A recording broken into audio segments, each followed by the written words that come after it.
Good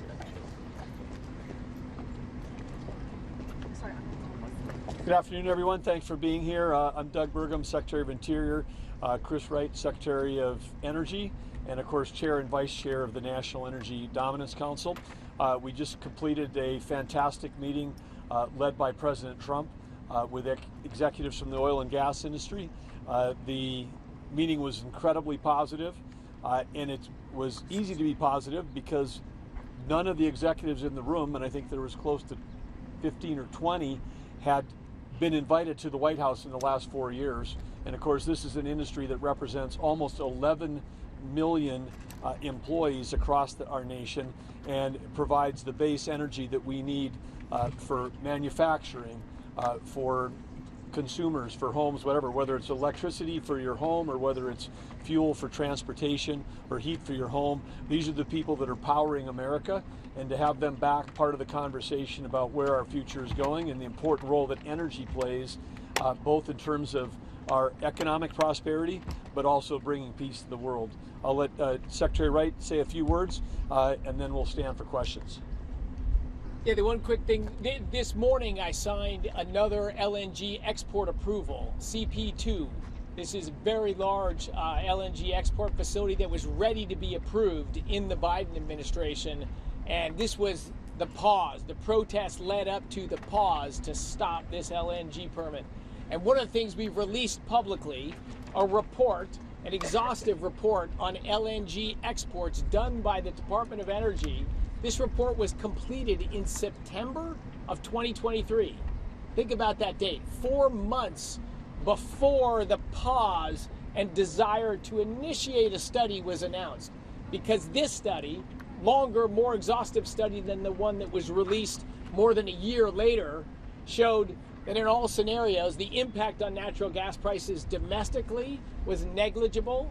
And of course, as we become a natural gas exporting powerhouse, natural gas prices have gone one direction, down, and that global greenhouse gas emissions reductions would be reduced by increasing U.S. exports of LNG. These are obvious if you're an energy nerd and you think about numbers or whatever, but these conclusions were politically inconvenient for the previous administration, and truly shamelessly, the report was buried and never issued, and in fact denied the existence. It's only with subpoenas from Congress and digging in that we actually got the report. Exact same title of the one released 15 months later. This is the kind of lack of transparency and bringing politics into energy that this administration is not going to do. We have one constituency, the American people.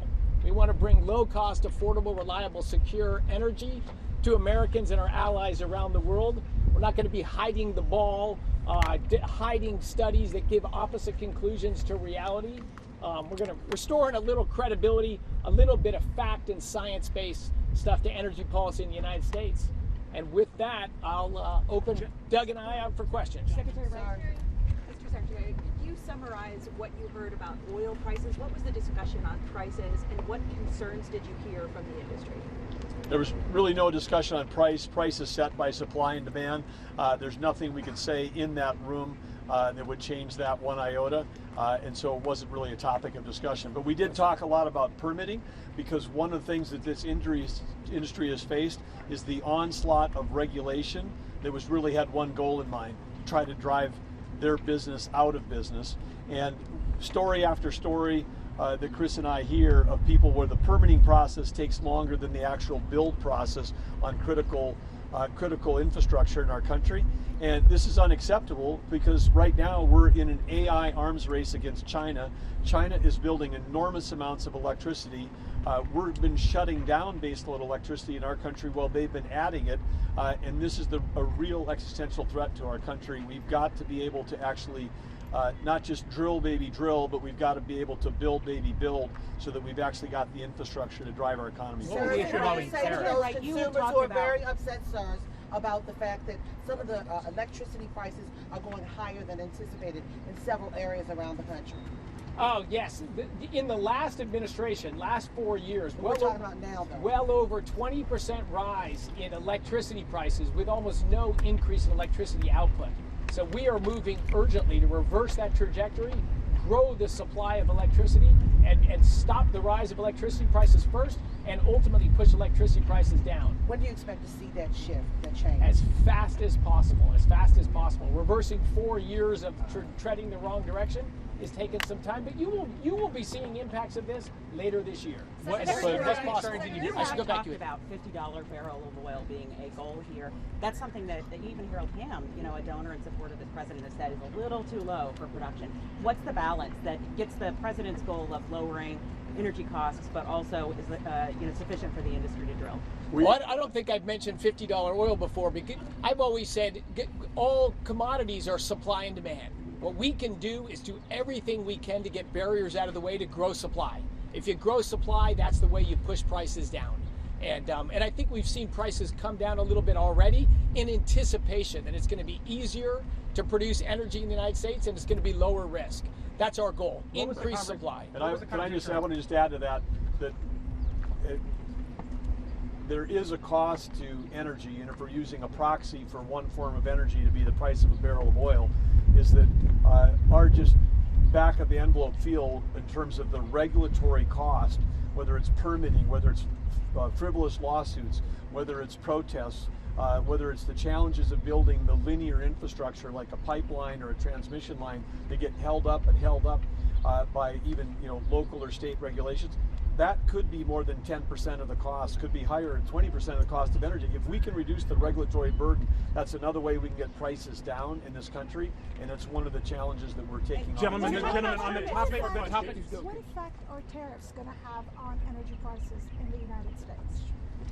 The tariff dialogue is still ongoing. Ultimately, the president's whole economic agenda is to lower prices in the United States and grow job opportunities in the United States. I suspect as we get through these negotiations and we get forward, this end result of this will be more jobs in the United States and ultimately lower prices. So, excuse me, can you talk a little bit about the question of tax credits, hydrogen, carbon sequestration tax credits? Is that something the executives brought up in the meeting today?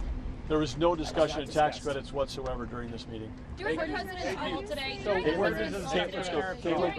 the president's call today with Ukrainian President Zelensky, he proposed this idea of the U.S. taking over nuclear power plants in Ukraine and utilities potentially as well. How would that work, given it involves both of your portfolios? No discussion about that right now. The United States and this president's agenda is more energy ideally produced in the United States, but more energy to better lives and drive down prices. But you haven't discussed the United States taking over nuclear power plants with the president? No discussion of that today. And how soon is that big plant going to come on? Could it even come online and produce power in Ukraine? I mean, it's been heavily... We got no comment on the Ukrainian nuclear. No comment. Thanks, everybody. Thank you both.